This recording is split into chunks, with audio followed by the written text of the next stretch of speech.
Halo teman-teman YouTube semua, apa kabar? Semoga semua sehat, rezeki lancar, dan di mana saja selalu mendapat perlindungan dari Allah Subhanahu wa taala. Gimana Om, kita melanjutkan yang pertanyaan tadi kan kita udah bahas masalah sapi ambruk, tadi kan karena heat stress. Ya. Nah, yang ini kita lanjutkan ke yang daun yang beracun yang tidak bagus untuk. Ada pengalaman apa Om tentang itu Om? Ya dikit-dikit ada. Itu loh yang kemarin kan hujan, badai. Nah, banyak pohon tumbang, ya termasuk tanaman-tanaman kecil, terus ada ketela, ada dan lain-lainnya itu maunya itu ada tetangga yang kan dikasihkan ke tempatnya aku. Apa Nah itu daun ketela. Nah katanya kalau ketela itu ada racunnya. Saja belum saya kasihkan. Kan ya masih khawatir. Saya tanyakan daun-daun apa saja yang banyak atau mengandung racun yang tidak baik untuk hewan. Oh iya. Jadi memang ada daun-daun pohon-pohon yang beracun Om. Ya. Jadi tidak cocok untuk baik dikasihkan pada sapi, domba maupun kambing ya. Kita kan ngomongin hewan ternak ini ya. Ya. Jadi satu itu daun, kalau di sini jarak Om. Kemarin ada daun jarak nggak yang dikasihkan itu?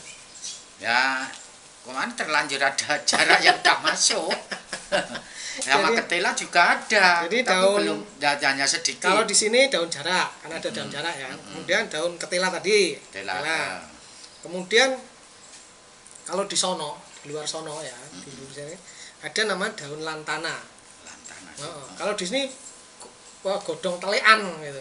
Oh iya. Nah, godong telean. Kemudian ada daun lili. Daun lili itu pohon bakung kalau di Indonesia namanya. Oh. Pohon bakung, ya kan? Tadi jarak, ketela, lili, bakung, kemudian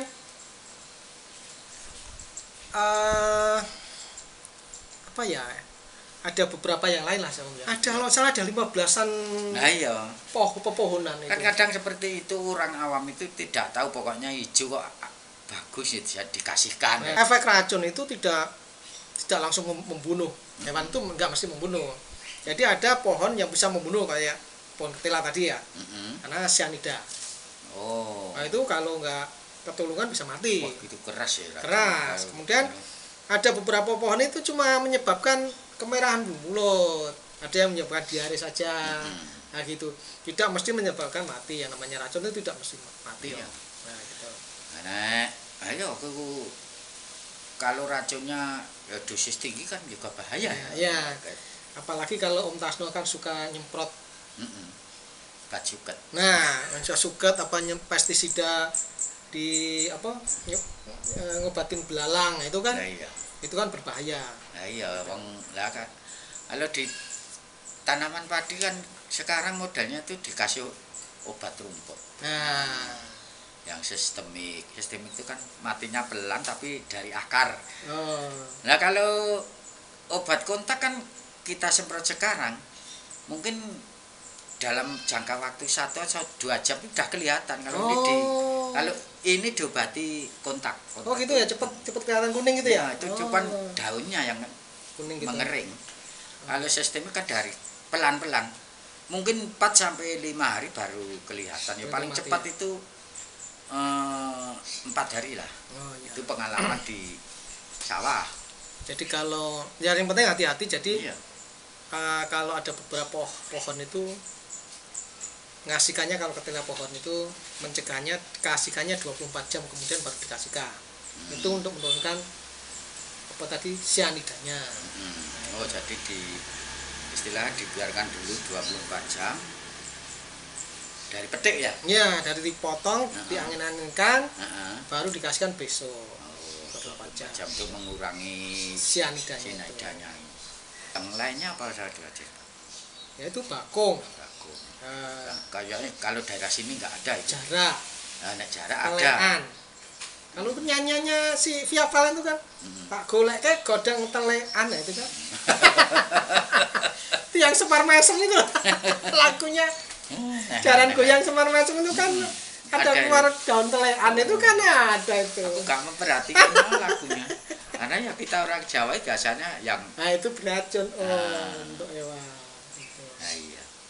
Itu banyak sesungguhnya Om. Jadi gini ada lagi Om. Pohon yang beracun. Tapi mungkin pada belum di sini tidak banyak tahu. Pohon alpokat. Tapi yang kan alpokatnya jenis macam-macam. Nah, iya.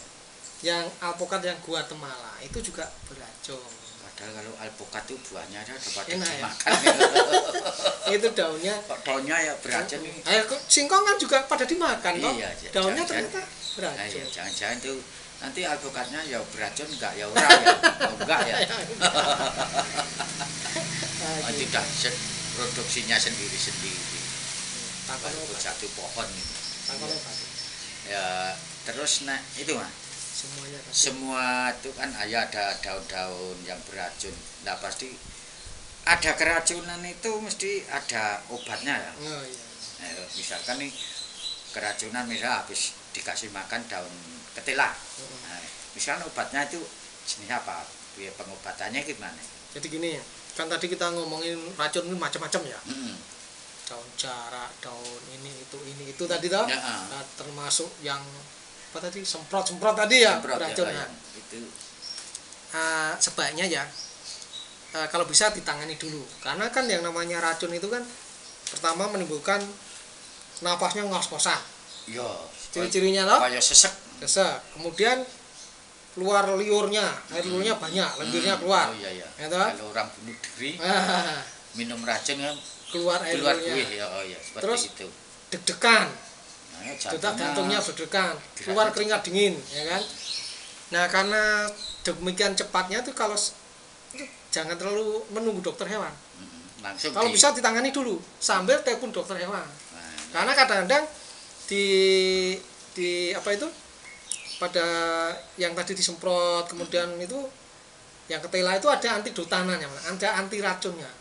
Kadang-kadang dokter nyimpen dokter hewan itu, tapi kadang-kadang dokter hewan juga tidak nyimpen. Nah itu masalahnya. Jadi nunggu dokter hewan baru cari antidotanya, sapinya nggak ditangani terlanjur mati. Nah itu misalkan udah itu keracunan cepet-cepet lah. Kalau nunggu dokteran kan mungkin kelamaan. Tangani sendiri tuh caranya. Itunya biasa kalau orang Jawa itu. Kan satu pakai air kelapa lah. Air kelapa. Iya. Kalau orang Jawa kelapa hijau. Kelapa hijau yang muda, kan? Kasihkan minum. Satu sapi bisa 5-8 kelapa dikasihkan, ya kan? Tuh, kemudian biasa juga tahu biasanya minyak goreng.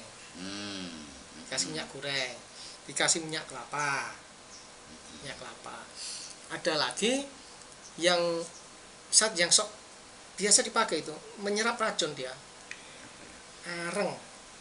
Oh, areng. Yang areng aja bisa, tapi kalau nggak tega kasih areng yang norit itu loh. Oh. Norit ada obat norit yang hitam-hitam. Jadi arengnya aktif sudah bentuk kapsul tuh. Yang banyak sekali ya. Kalau seperti itu berarti sudah sudah diproses. Kemudian bisa juga susu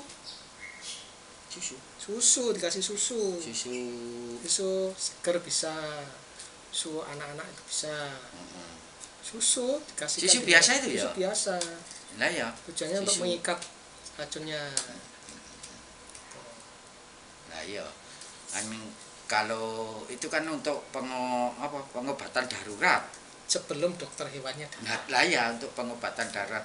Misalkan racun kita telepon atau cari dokter hewan atau mantri hewan kan makan waktu lah kalau udah ada siap yang jelas tuh ya itu nanti norit itu harus siap.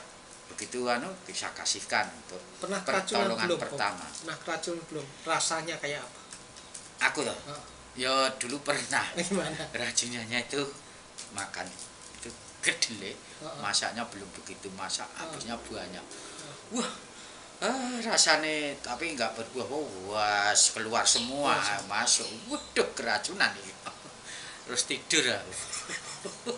Jadi Om, dunia itu kayak berputar. Jadi makanya ambruk. Biasa orang keracunan itu keluar airnya terus ambruk, dia nggak bisa berjalan. Iya. Aku terus tidur. Saya sih juga tidak tahu kalau itu keracunan. Ya. Habis itu saya ada lain hari saya cerita-cerita. Aku keracunan kokoan. Aduh. Oke Om ya. Itu ya. Jadi keracunan obatnya sudah kita bahas. Ya. Gejalanya sudah kita bahas. Pohon-pohon apa saja yang bisa mengandung racun dan bisa meracuni hewan. Dan gejalanya tidak mesti yang fatal-fatal. Ya. Kadang-kadang racun itu bisa menyebabkan yang gejala ringan saja. Pelan-pelan. Oke Om ya, sudah kan Om ya? Ya, sudah jelas nih. Oke teman-teman ya, itu bahasan kita hari tentang ambruk yang disebabkan keracunan.